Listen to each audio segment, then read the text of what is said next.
The best part of any adventure is the loot. And the best part of the loot is the magic. But not all magic is benign or useful, and some of it is specifically malicious. How can you tell the difference? Ask Diviner Valdez on Artifacts Roadshow.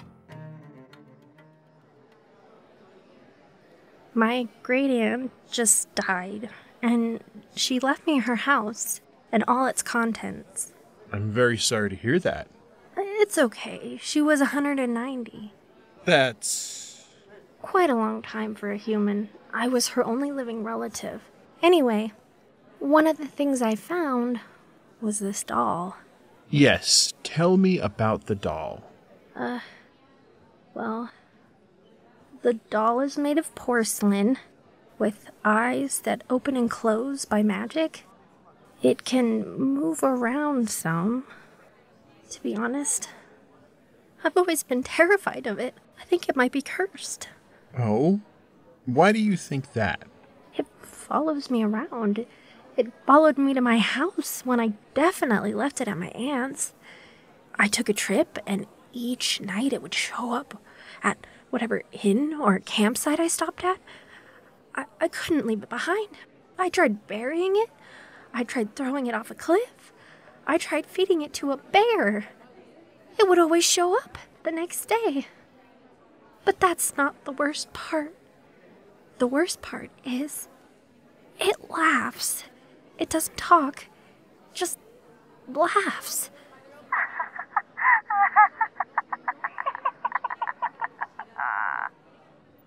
I can see why you'd think it was cursed, but I have good news. It's not.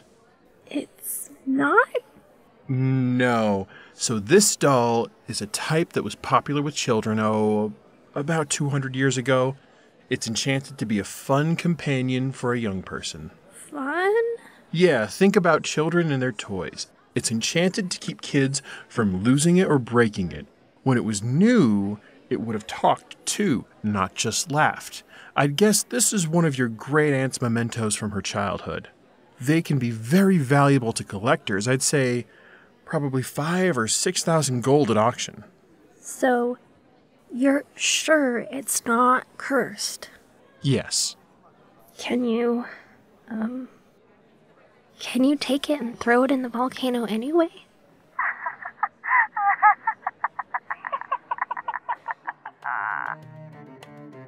Not a cursed porcelain doll. Inherited. 5,000 to 6,000 gold.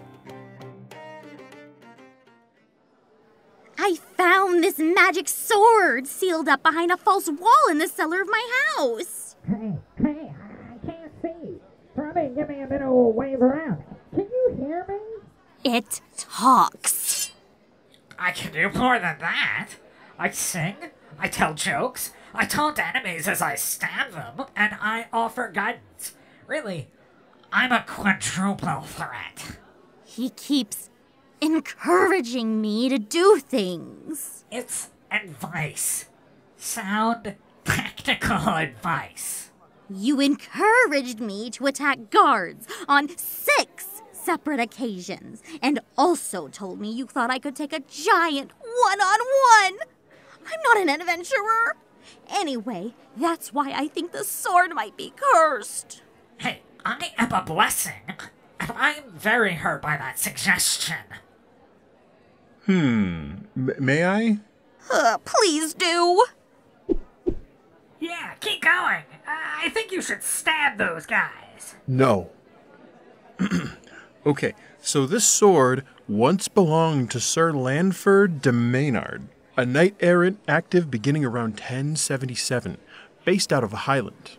Oh yeah, Manny. I remember him. So you really did belong to an adventurer?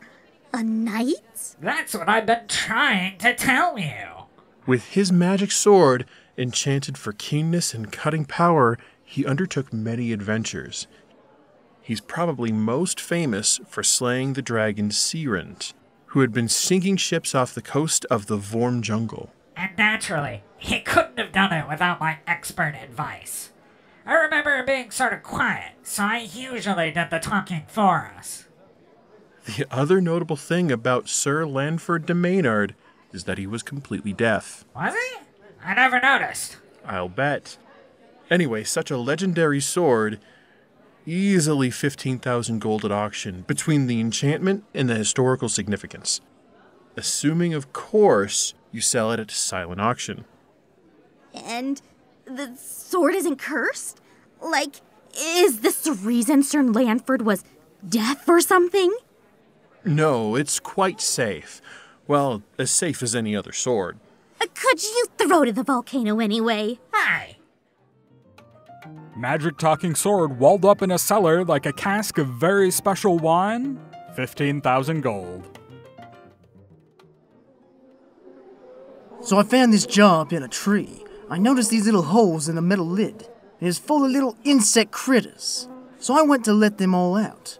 I think the jar is bloody well cursed, because all the stupid buggers swarmed out, destroyed every arrow I had, and went right back in the bloody jar, leaving me somewhat defenseless in the woods. Bows aren't much good without any arrows. Ah, are you familiar with the expression tempus fugit? What is that? Ancient halfling? Time flies? Yes. In common, the full expression is usually rendered as time flies like an arrow, I've heard that one before, about how time moves swiftly for everyone. but most people haven't heard it in its entirety. The full saying is, time flies like an arrow, fruit flies like a banana. I'm not sure I follow. Fruit flies are attracted to and consume bananas. Sure. What you have here is a jar full of time flies. What? Time flies are attracted to and consume arrows, like fruit flies and bananas, and someone has enchanted this jar to bring them back when they've rendered a nearby archer unarmed. So, cursed. For you, maybe. But for everyone else, not technically. At auction, it'd be worth 700 gold. I'm conflicted. As a ranger, naturally, I want to protect nature. As an archer, I kind of want to throw this in the volcano. Time flies. Found in a jar up a tree, 700 gold. That's it for this Artifacts Roadshow. Remember, if you've got unknown items, bring them to Diviner Valdez and learn their hidden secrets. You're listening to Kingdom of Stone Tree Broadcasting.